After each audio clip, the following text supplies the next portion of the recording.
Eat my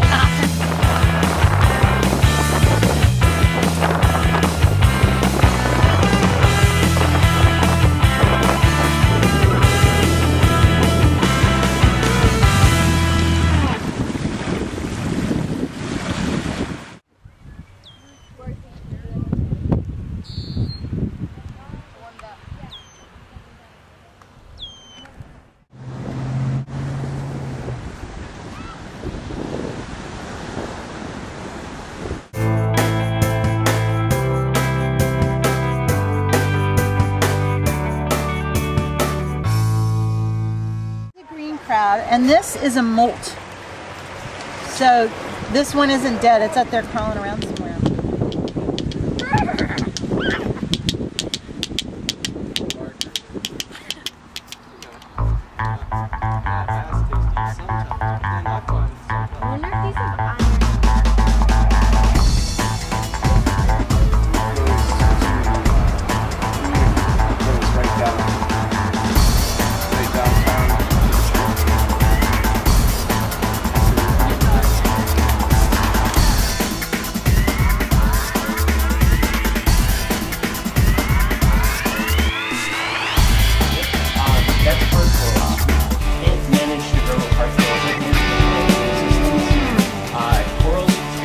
What gives them some of their color is they are fish, but they can walk on land.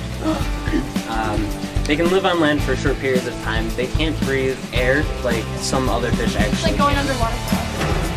Yeah, well, this one's right out on top. Does he do with goggles? His eyes have a special band of pigment that goes right across the pupil. He senses a predator nearby. He'll suck his entire body, the tentacles and everything, into that tube and just wait for them to disappear.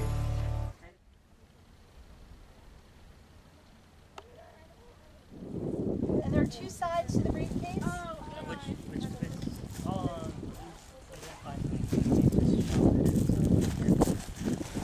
another important thing on Native Americans' food sources is teas. You look around and almost every one of the different trees you can make a tea out of by taking the foliage from it. The preferred one, well, it varies. You can make spruce tea, you can make cedar tea. You take the greens from there and you put them in boiling water and let them steep for a while, and you can drink that. And you can make tea from the roses. The roses are all along here, rose bushes. Too many to count. This whole area where you're standing on right now, all the way right up to that tree and down there, we dug a lot of pits in here, believe it or not. Oh my god, that's so cool.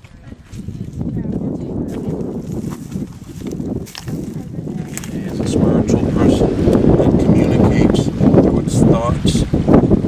See, these are thought waves. He doesn't communicate through his mouth, he communicates through thoughts. These are the waves that represent the thoughts. That Stephanie made the petroglyph on the sweetgrass. Careful, guys. Right here, there's one, two, three, four, and possibly 5 with a little image in the middle somewhere here. Oh yeah, like holding. Yeah. And it's a dancing image. They're holding hands. Part of it has eroded off, but at one time you can see the head coming out here. This is a thunderbird. You see them hundreds of pecks to make that into the rock.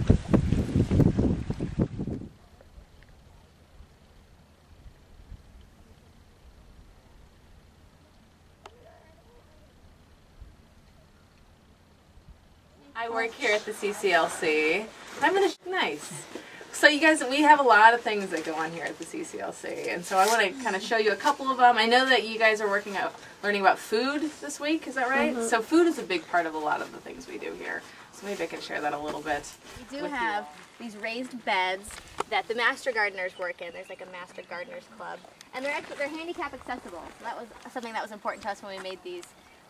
This garden was that if somebody's in a wheelchair, they can take a car down here and be able to garden and put a plot in. We have different community members that have different garden plots back here, so if you don't have a yard or if the soil in your yard is not very good, people come and rent a plot from us or borrow and barter here. All of this stuff out here that the Master Gardeners grows, it goes all to the food bank, the Whiting Food Bank. We have 2 high school programs that we operate out of the community center. So this is a community center, right? Like we've got all this other stuff going on in addition to having. Dude, I don't think it's. Really good plan we've got going on, trying to help the community, help the fishermen, help employees, you know, families that didn't have jobs. Every one of the people who are working here didn't have a job when they came here, had been laid off or lost their job for some reason or other, not because of them not doing their job, but because there was no job. So that makes us feel real good. We're employing people that needed work.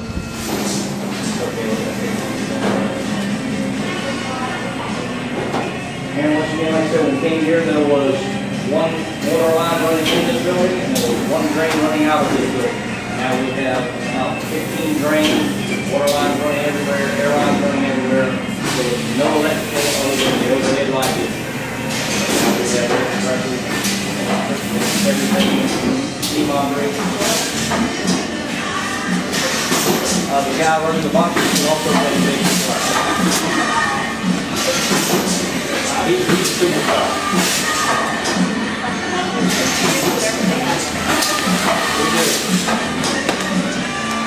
Some of these guys dig drains.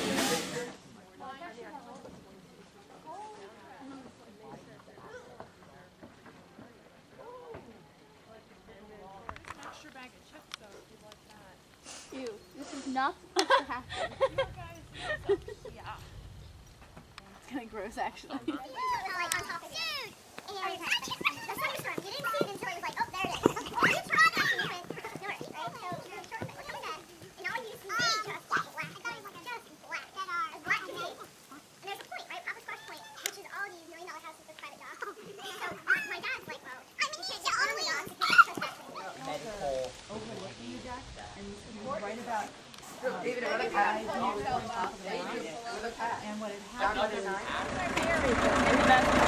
Look at him. I'm really just staring at him. Stump lady, looking nice. Yeah, cute. Oh, that's a Farm. This is our 9th generation farm. I'm Jane Bell, a member of the 7th generation. And then there are 4 members of the 8th generation and currently 7 members of the 9th generation. Happy March. Irving and Muriel should have a play date. Become chicken nuggets. Ow, hold on, I'm so kind of like. Careful, hon.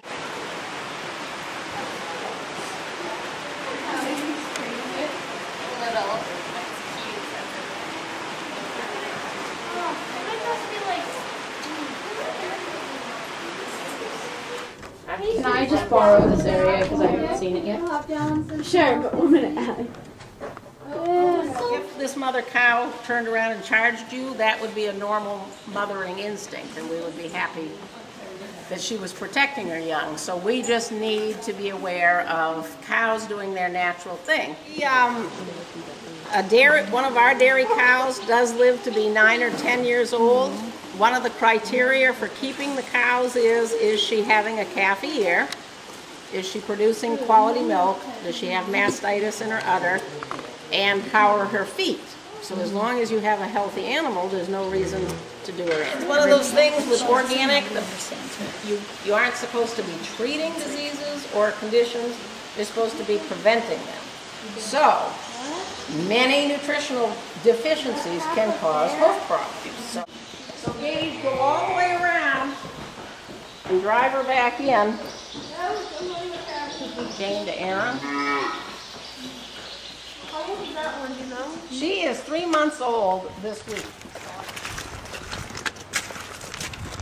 Why are you random in there?